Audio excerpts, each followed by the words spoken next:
Hey everybody! Since March Madness is just around the corner, I thought I'd start off this week's Media Moment with some basketball-themed selections. When you're the smallest kid playing a big man's game, the challenges never stop. Dreaming of leading his team to the National Basketball Championship in spite of being vertically challenged, boy, I can totally relate to that. 13-year-old Danny Walker heads off to basketball camp during the summer, but has to deal with a disapproving coach and fellow campers who possess skills that are way better than his. Starting the basketball season after an incredible football championship win, Ben McBain and his friends, including the talented Sean O'Brien, are challenged by newcomer Chase Braggs, whose point guard abilities are much better than Ben's, and who also attracts the attention of Ben's girlfriend Lily while Ben is busy practicing. I sense a basketball love triangle here. Stewart has a ton of reasons to dislike his new art teacher, Wanda Gibbs. Not only has she given him the awful nickname Wart at school, but she's also started dating his dad. As a matter of fact, he thinks she may even be a witch. Need I say any more? Lionel Shepard dreams of joining the NBA, but his father thinks basketball is a waste of time. His teachers are threatening to fail him. They still haven't clued into the fact that he can barely read. And his dropout friend Jamar wants him to quit school. So Lionel needs to decide how far he's willing to go for his dreams. This is just one of many excellent Bluford High novels, so if you're not into a basketball story, there are plenty of other ones to choose from.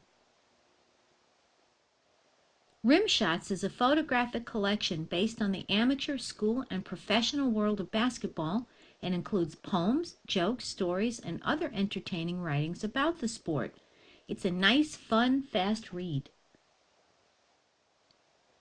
Basketball for Girls is an introduction in text and illustrations to the techniques and strategies of girls basketball.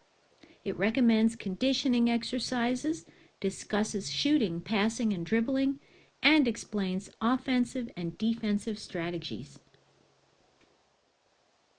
The Crossover is a novel told in poetry which follows the experiences of 14-year-old twin basketball stars Josh and Jordan, who struggle with challenges on and off the court while their father ignores his failing health.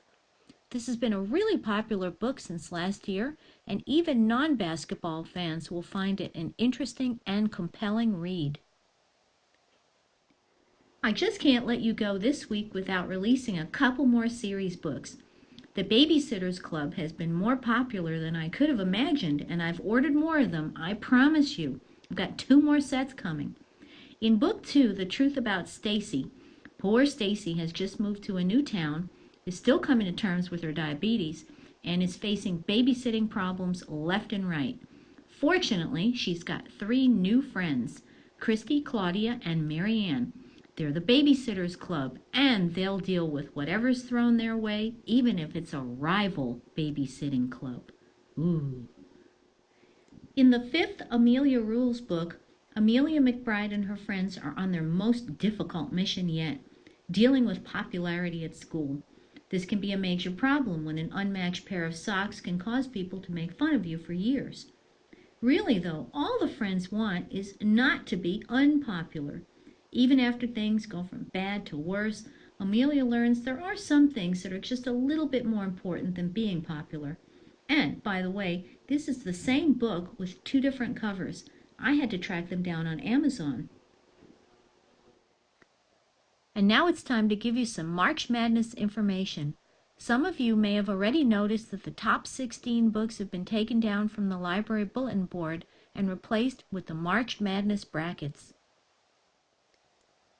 I've put the covers of the top 12 books on the courts on each side because, as of today, I believe that the most action is going to occur in the bottom 4 slots, but I'll know for sure at the end of the day this Friday, March 3rd. At that time, I'll post the official top 16 books based on the total number of checkouts this year. Honestly, anything could happen between now and Friday. Here's how March Madness works.